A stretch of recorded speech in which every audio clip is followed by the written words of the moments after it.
Cole Fogel here on A Healthy Balance. I'm here with Andy and Cassia, and you're both from America.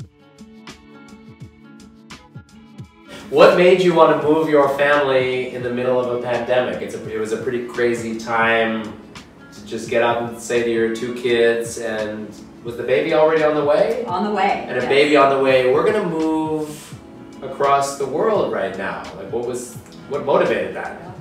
Yeah, so about a year and a half ago, we came back to America to have our second baby. And that was right before the pandemic hit in America. And so then things shut down in America. We were stuck in America. And so we had a lot of time to really think, and we're Christians, so we wanted to pray and ask God to show us what to do. And you got an answer, obviously, from it. Yeah, and then I talked to my friend who told me about Kaohsiung. My friend said that this city was awesome. He thought it would be really good for us and our family. Yeah. So we started looking into this city, and an opportunity opened up to work with this church in the area. And so that's what brought you to Nanza. It seems like a really cool district. Yeah. Like, we like it a lot. Nanza Chu. Yeah. 很棒. We were hoping to move here in last January. And we got delayed for about 5 months. Because of documents? Because of the visa. But then in early May, we got the news that our visa was approved. And so we bought plane tickets and decided just to go for it. Yeah. And when we arrived, that was when the worst time to arrive. Yeah, that was when Taiwan shut down. Yeah. Here. We were probably some of the last foreigners to get in. Your third child, your son Daniel, he was born during this lockdown, right? Yeah. Yeah. So we got here just enough time to have our baby. What's enough time? Like, how much time are we talking about? So we ended up having right at 5 weeks. So I was 35 weeks pregnant when we boarded the plane. Wow. But it was a calculated risk because we really wanted to be in Taiwan. We didn't think Taiwan was going to lock down also. I lived here for many years. I didn't think it was going to lock down, but there we were. And we just worked so hard to get our visa. And our visa only had a 3-month entry period. And so we would have had to have the baby in America, get his passport, and then get a visa for him. And we didn't know if we could accomplish that all in 3 months. I don't think we mentioned that we were in mainland China before. Xi'an City. Looks like a nice place. Has the terracotta warriors. Yeah, it kind of looks like Lotus Lake there. It does, kind of. The ancient imperial capital of China. So that's why we were stuck in America, like we mentioned, for a year and a half. With the birth of our second baby and COVID and everything, we just ended up losing everything actually in China because we had an apartment there. Wait, so how long were you living in China for? We arrived in 2015. Wow. Yeah. Okay. What is the biggest difference that you discovered between Taiwan and China? One of the differences I feel is that when it comes to Taiwan, I'm not as special. So, but in some ways that's good. Like, if I go to a small town in China, I'm like a celebrity in that town, and they are like taking pictures and everything, and it's just, oh, it's a foreigner, why go around? And it's a lot more strange that I'm there in most places in China. But here I feel like, oh, it's a foreigner walks by. They don't stare at you, and they might say hello. Yeah, I mean, people have been nice, but it's like we can blend in more. And they might say May Goran, and you could say, yes, actually, I am an American. Yeah. Whereas I usually have to say, what's Chana Darin? I know we look similar. Yeah, and we sound pretty. Sound similar too, but But 不一样. We really love China too.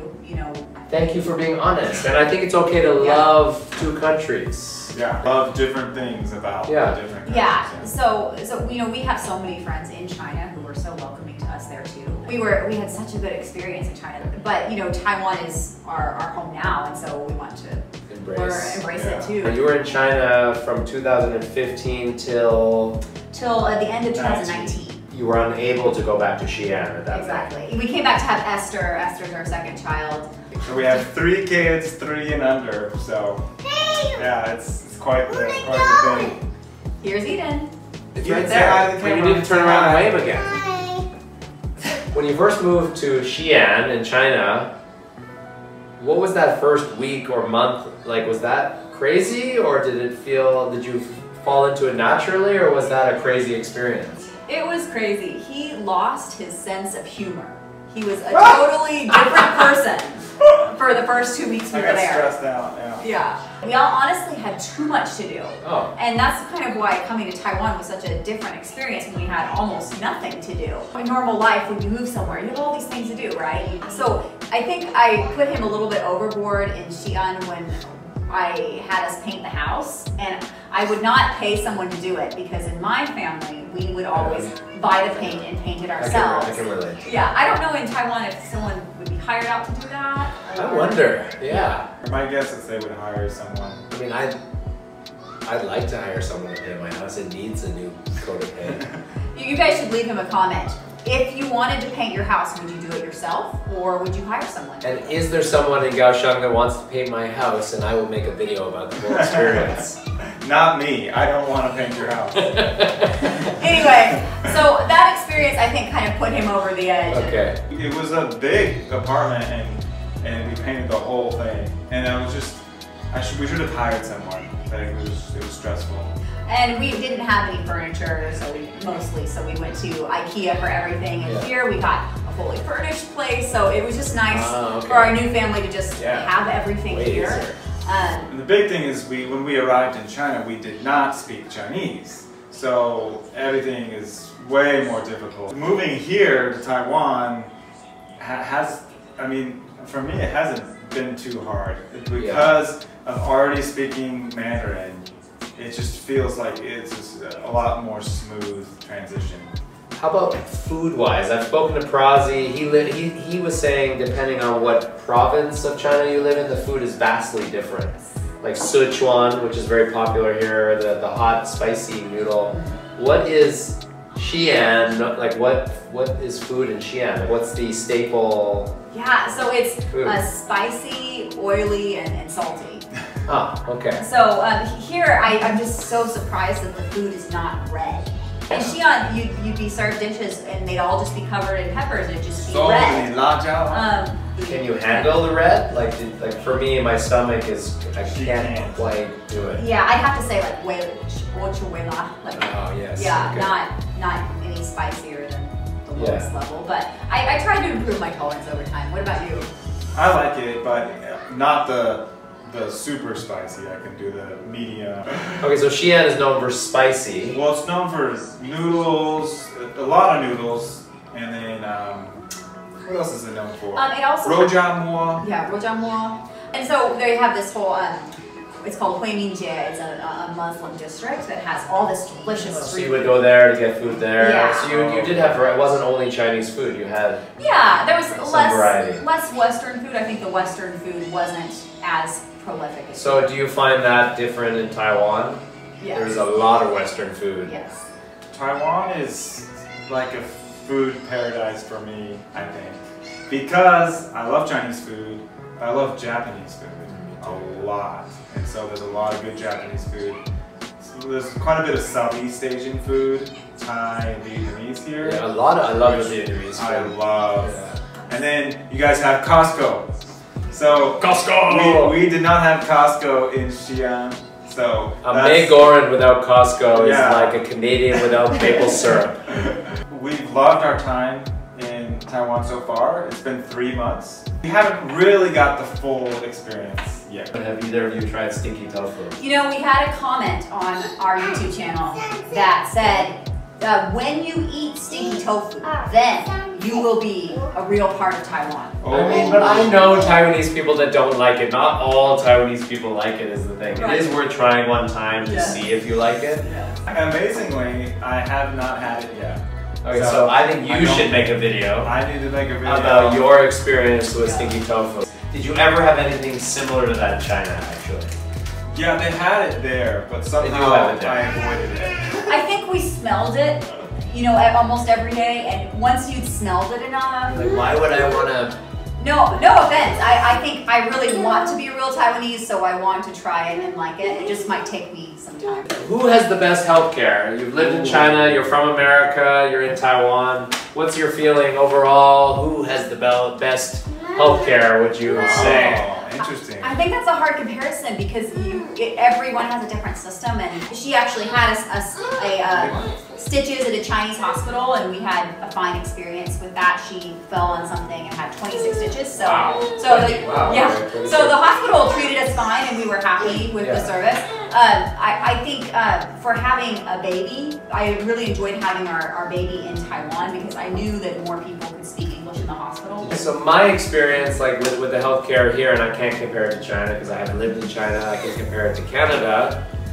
I like it because in Canada you need to get a referral when you want to go to any specific specialist, but in Taiwan, if you want a neck doctor, you go to a neck doctor, foot doctor, whatever kind of doctor, and I like that. It's a good system, I think. I think Taiwan's combination of quality and affordability is really high over there in the world. If I had something really serious happen, I still would feel most comfortable in America. Okay.